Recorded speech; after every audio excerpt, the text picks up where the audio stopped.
Vinny? Arne, well done tonight. How impressive the performance was that, do you feel?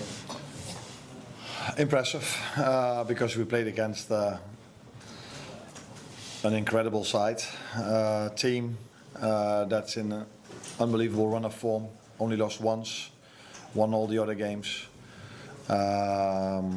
So yeah, if you then can win against them, but also with the performance we had, that's very positive. But apart from everything, we can say we beat them because of a set piece. So it's nicer to talk about this if you win, because if you lose, people come up with that I try to find excuses. But a positive set piece balance is the minimum you need to get a result 9 out of 10 times, and that's what we had today.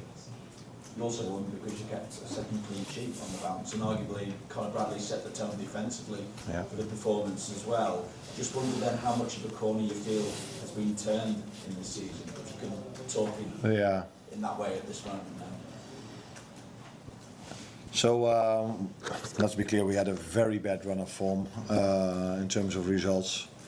No excuse in the world can make up for us losing so many games. But we had to play a lot of games in a small amount of time.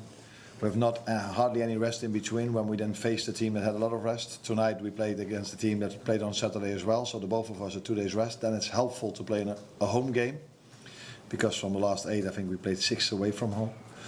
So the fans can give you just a little bit of an extra edge if you are maybe a little bit tired. Conor was outstanding, was very nice. Last season he was outstanding against Real Madrid, but he had to go off after 80 minutes because of an injury. And now 3 days after he played 90 minutes against Villa, he again played 90 minutes with incredible intensity against Vinicius. I told the players before the game they've scored 26 goals in La Liga, and Kylian Mbappé and Vinicius have 24 goal contributions together. So if you want to have any chance of winning a game, you should defend your set piece as well, because that's the way teams score. But great individuals can score goals as well, and these two definitely can. And Conor defended very good against Vinicius. When you see the game out as well, how much of an extra edge did the fans give you with the introduction of Trent? Because it seemed to make the atmosphere even more intense when he was introduced into the game. No, I was impressed by the atmosphere throughout the whole 90 minutes, even before the game already.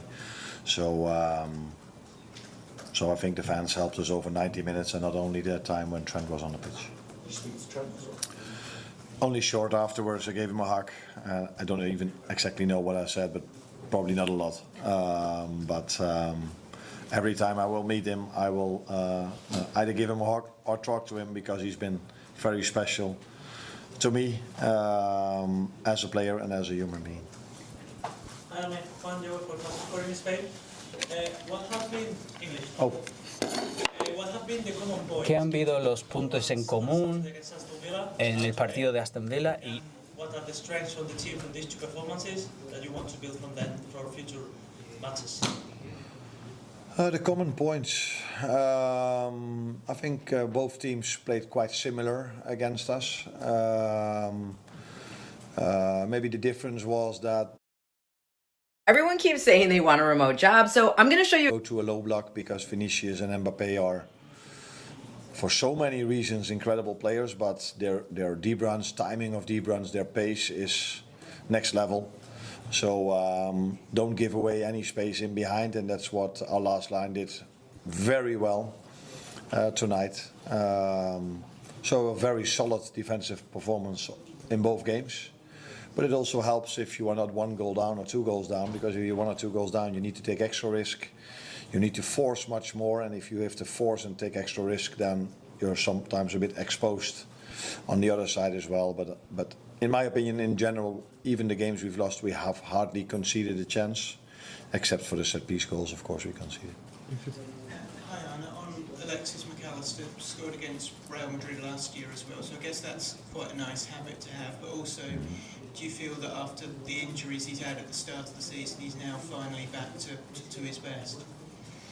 Yeah, but I don't think he's the only one. I think I just spoke about Conor Bradley, who now, I think for the first time in a long time, played twice 90 minutes in 3 days. It's the same is to be said about Maka. I think all the players, they need a bit of time.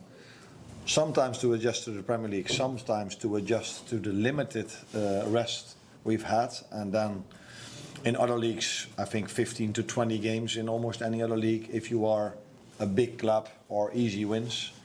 But in the Premier League, there's never an easy win, and that is something you need to adjust to as well. So if you miss pre-season, or if you come from a different league, or if you're a bit younger, then these are things you need to adjust to. And Conor Bradley has only played 30, 40 games for us, and Maka is after Villa and also, by the way, against Palace, where he had a decent performance. He and the team are getting fitter and fitter, and that is the first step we have to make for us to get results in again. Arne, that's 2 years running that you've kept Kylian and Mbappe largely quiet. He looked pretty much unstoppable against everyone else. Is there something special you're doing too? You mentioned there that you said to the players beforehand, you pointed out the stats. Is that what you have to do in terms of keeping them focused? Yeah, and I didn't even tell them that in the Champions League he scored 2 goals against Marseille and 1 goal. He didn't score the goal against Juve, but Vinicius was the lead up to that goal, and I think he scored 3 against Kairat Almaty. So. Hello. Because Kylian Mbappe was more than a few times in dangerous zones. But I think we did almost the maximum you can do against these 2 individuals. Ollie, to the mic. Let the mic in. You've been asked a number of individuals. Could I just ask you about Florian Wirtz, because he had it was a big moment to record him, and he had a very good performance tonight as well. Do you feel like this kind of game suited him technically, or was it just a case of him playing at a high level?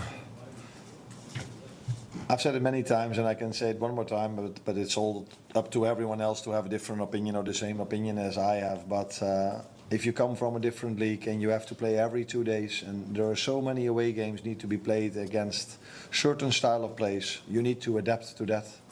And that goes almost for everyone, let alone for a player that's 22.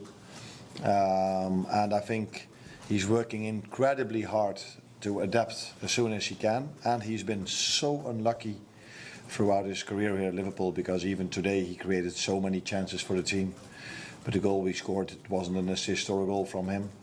So I wouldn't even say give him a bit of time, because we gave him already that time to adapt. I played him many times for him to adapt to the Premier League, but I didn't play him every single game, because that's not what I do with almost any player, but also not with players that either missed pre-season or very young or come from a different league, and they need a little bit of time to adapt. If you have 2 days of rest after the Frankfurt game and you have to go away to Brentford, that's different probably than go away, have an away game in the Bundesliga or in the Eredivisie or in any other league in the world, because this league is the best paid league I think in the world.